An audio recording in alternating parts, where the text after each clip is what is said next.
Baik, kita sudah sampai pada materi yang keempat tentang konsep pajak penghasilan pasal 21 bagian yang ketiga atau bagian yang terakhir. Nah, di sini kita sampai pada poin yang ke-4.7, yaitu tentang penghasilan yang dipotong PPh 21 yang bersifat final.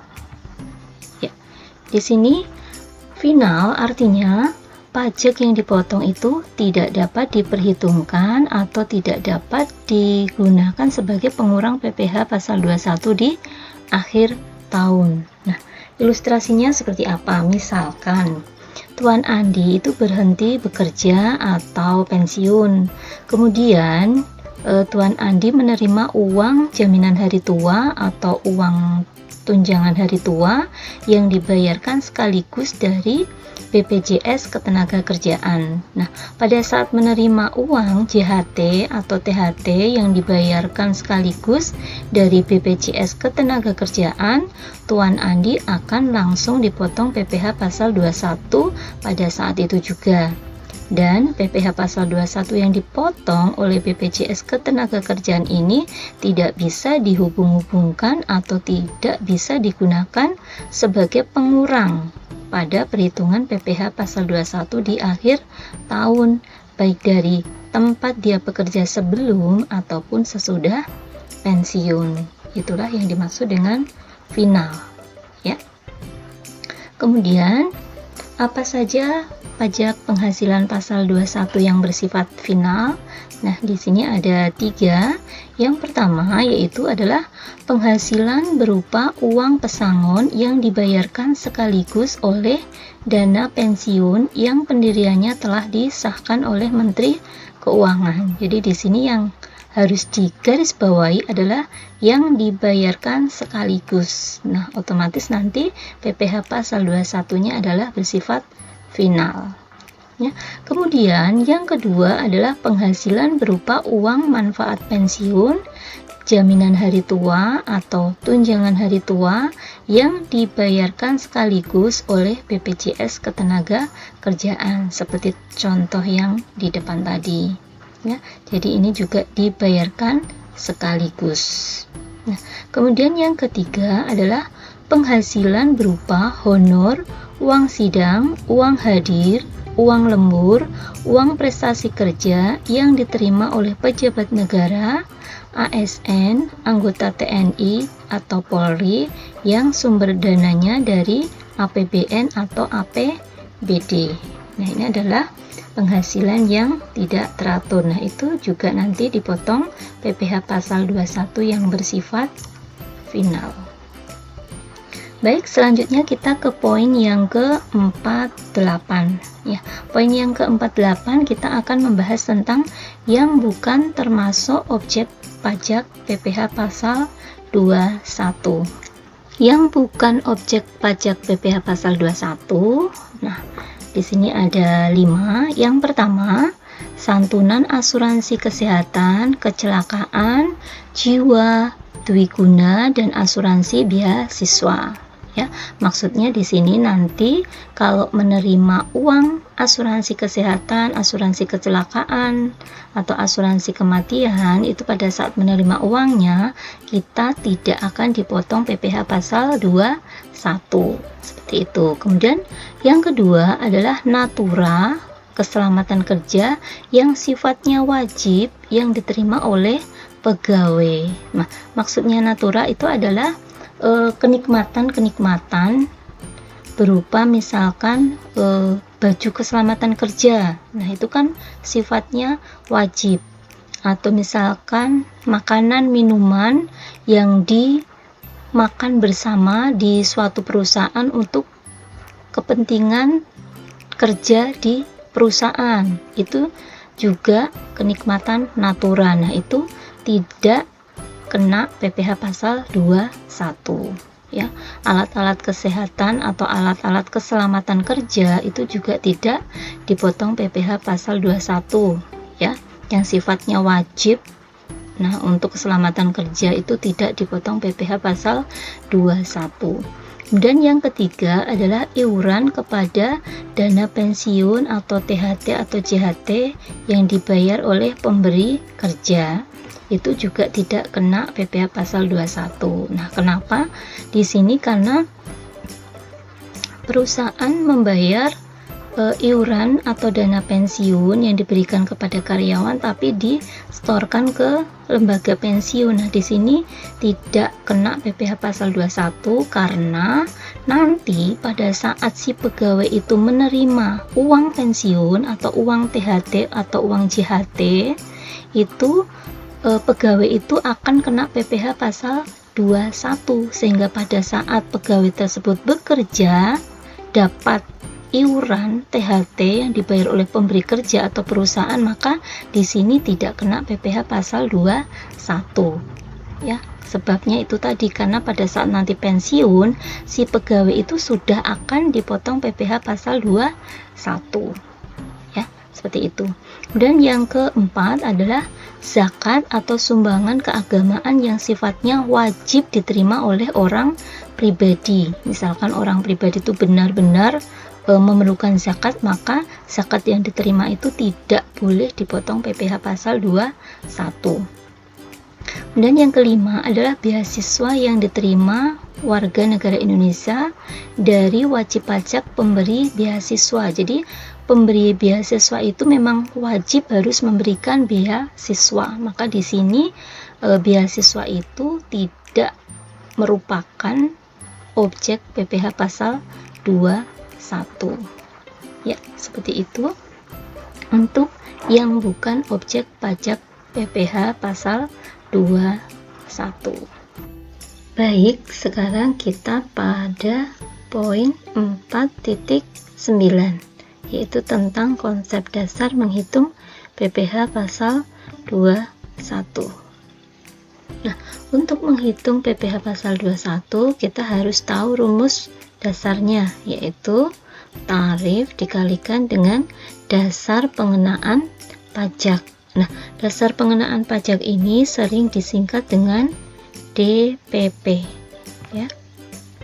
Nah, di sini ada dua poin, yaitu tarif dan dasar pengenaan pajak. Nah, yang pertama kita bahas tentang tarifnya, ya. Tarif PPh pasal 21 dibagi menjadi dua, yaitu yang pertama tarif PPh pasal 21 menurut pasal 17 ayat 1A Undang-Undang Pajak Penghasilan atau UU nomor 36 tahun 2008. Nah, di sini ada tarifnya, yaitu tarif yang berlapis. Nah, tarifnya berlapis sesuai dengan lapisan penghasilan kena pajak. Di sini ada 4 lapisan. Lapisan yang pertama yaitu dari 0 rupiah sampai dengan 50 juta, tarifnya 5%. Kemudian lapisan yang kedua di atas 50 juta sampai 250 juta, tarifnya 15%. Kemudian lapisan yang ketiga di atas 250 juta sampai 500 juta, tarifnya 25%. Lapisan yang keempat di atas 500 juta, tarifnya 30%. Nah, itu adalah tarif yang tercantum dalam pasal 17 ayat 1A. Kemudian tarif yang kedua yaitu tarif khusus. Nah, tarif khusus ini dibagi menjadi 5 bagian. Nah, bagian yang pertama yaitu untuk penghasilan yang bersumber dari APBN atau APBD. Nah, di sini dibagi menjadi 3 bagian, ya. Tarifnya ada 0%, 5%, dan 15%. 0% ini adalah untuk ASN golongan 1 dan 2 atau TNI, Polri dengan pangkat Tamtama dan Bintara serta pensiunannya, yaitu 0% dari jumlah bruto honor atau yang diterima oleh ASN. Dan tarif yang kedua yaitu tarifnya 5% dari jumlah bruto honor atau imbalan bagi ASN golongan 3, TNI Polri golongan pangkat perwira pertama dan pensiunannya. Tarif yang ketiga yaitu tarifnya 15% dari jumlah bruto honor atau imbalan bagi ASN golongan 4, TNI Polri golongan pangkat perwira menengah dan pensiunannya.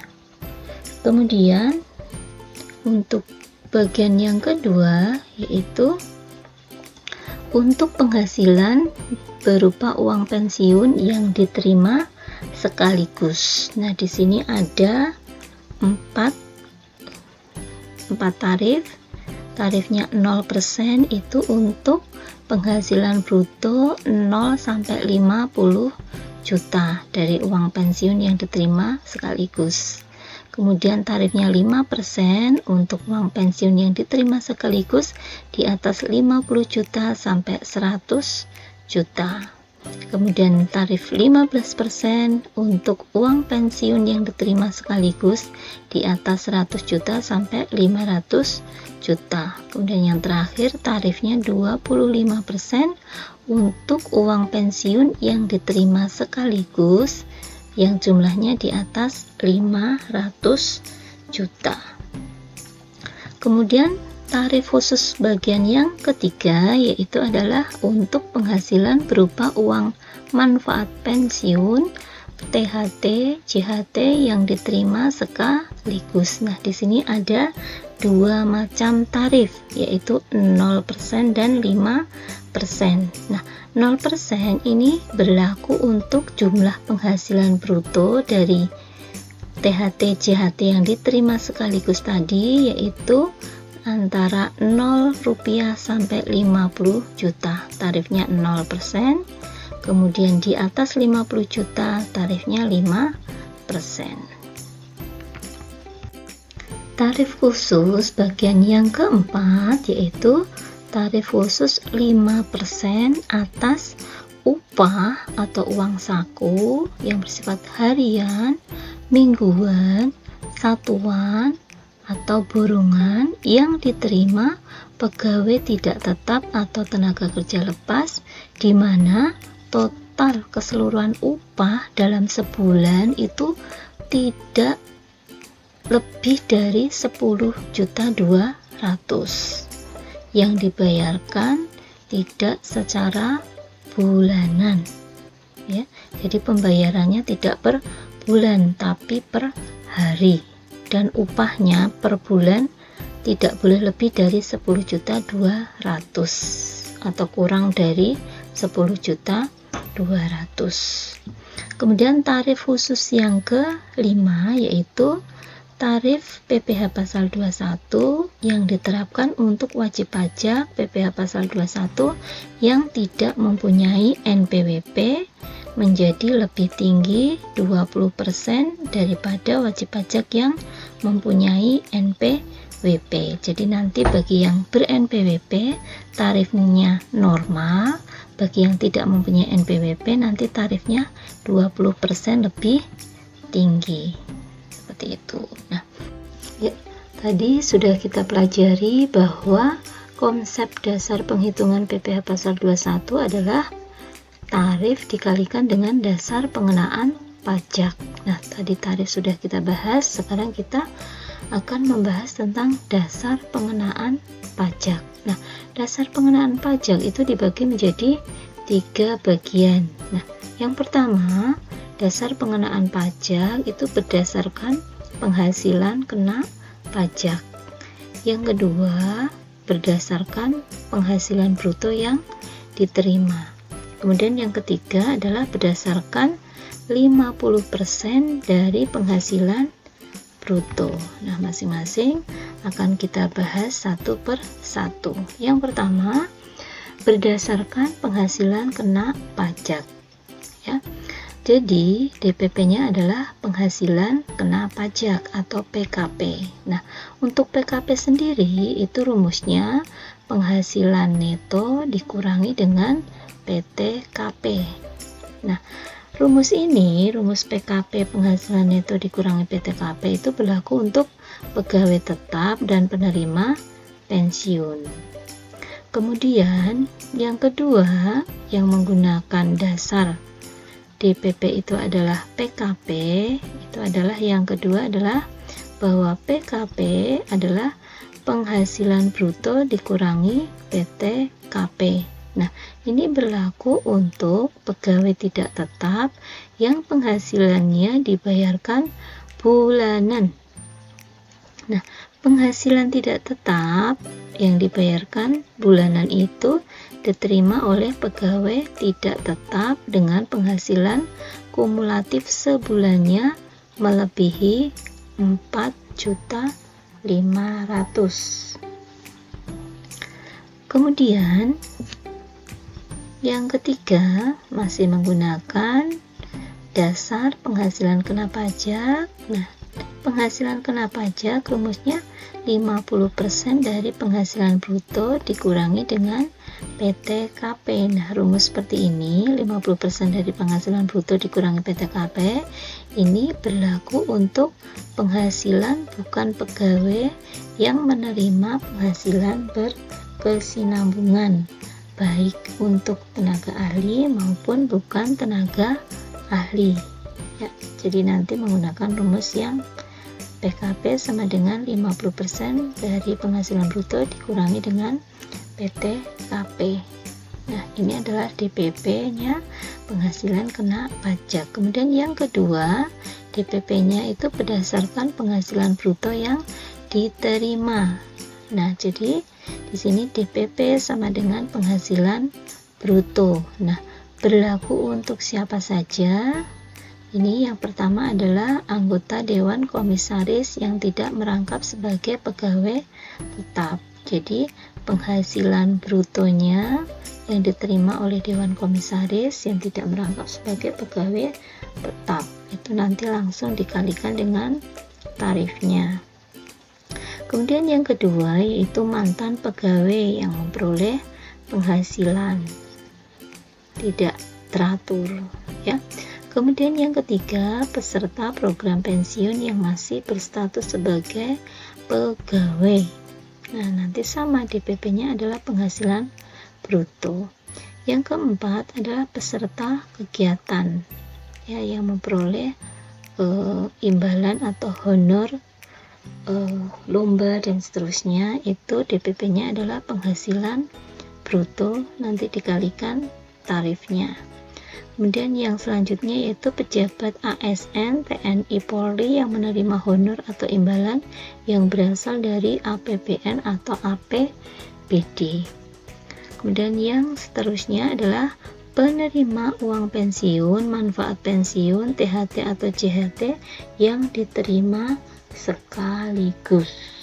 Nah, itu merupakan DPP-nya seluruh penghasilan bruto yang diterima. Kemudian yang ketiga, DPP berdasarkan, nah DPP-nya itu adalah 50% dari penghasilan bruto. Nah, ini berlaku untuk siapa? Ini adalah berlaku untuk bukan pegawai yang menerima penghasilan yang tidak berkesinambungan. Ya, jadi penghasilannya itu tidak rutin tiap bulan. Seperti itu.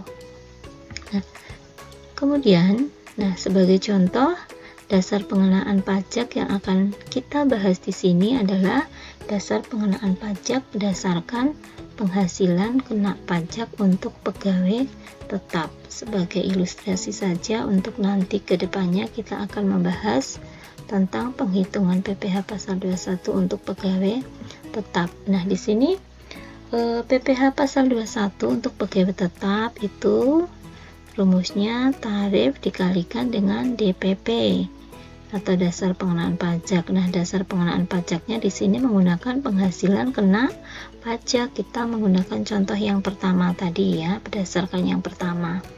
Untuk penghasilan kena pajak sendiri untuk pegawai tetap rumusnya penghasilan neto dikurangi PTKP. Nah, kemudian penghasilan neto asalnya dari mana?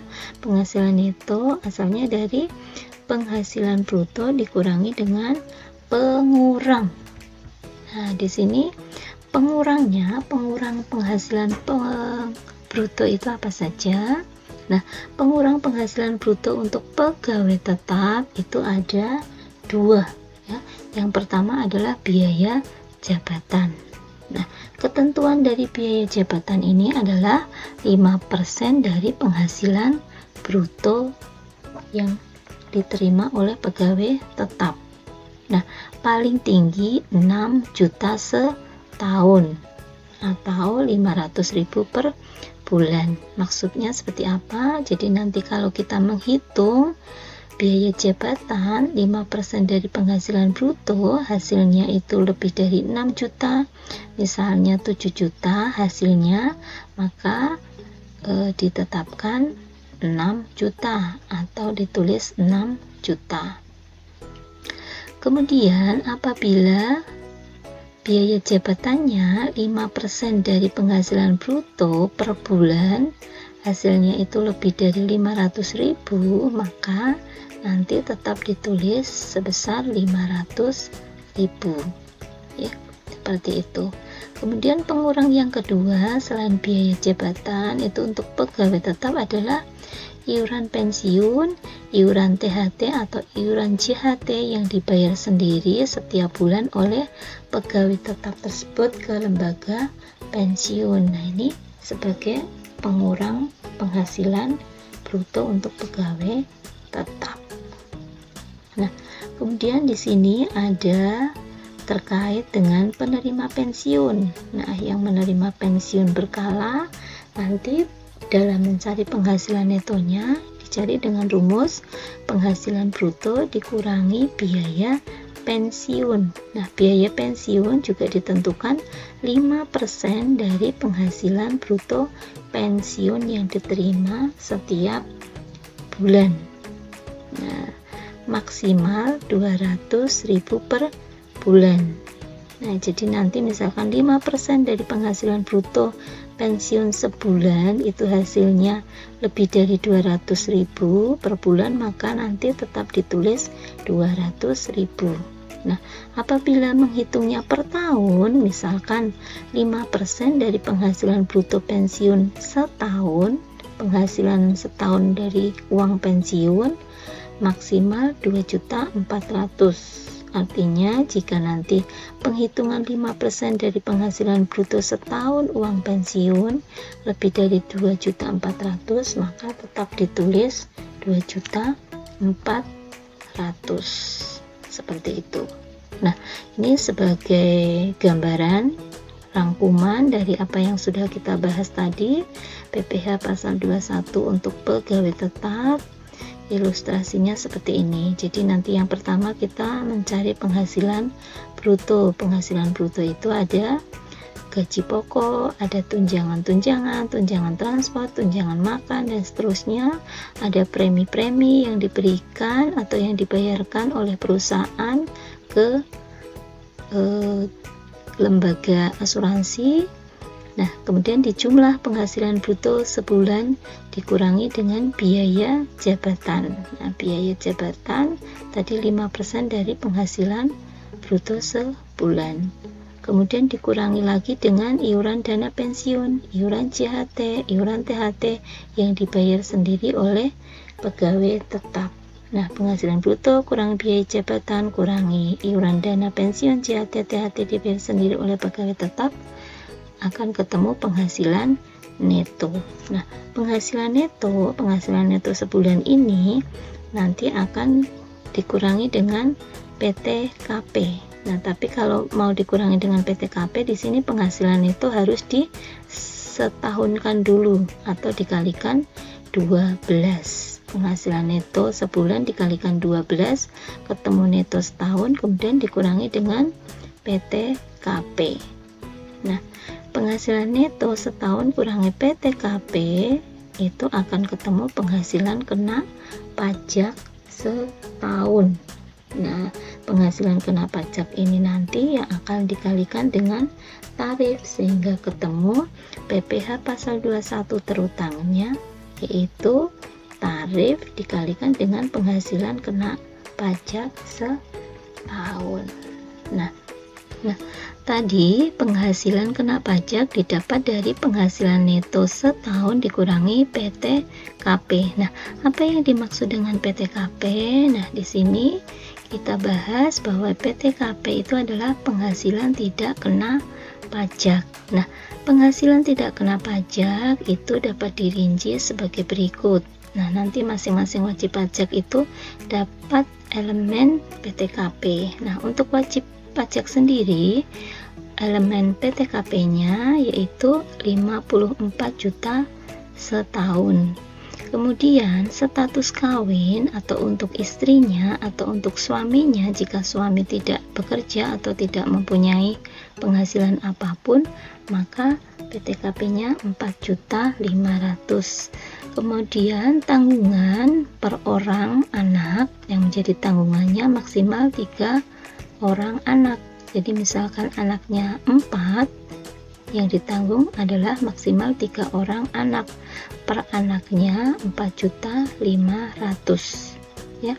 Kemudian yang keempat yaitu PTKP bagi istri yang penghasilannya digabung dengan suami, maka nanti akan ada tambahan PTKP sebesar 54 juta.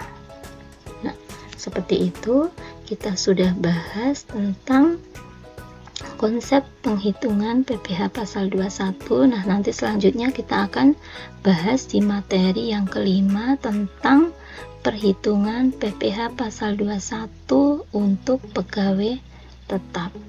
Sekian, terima kasih.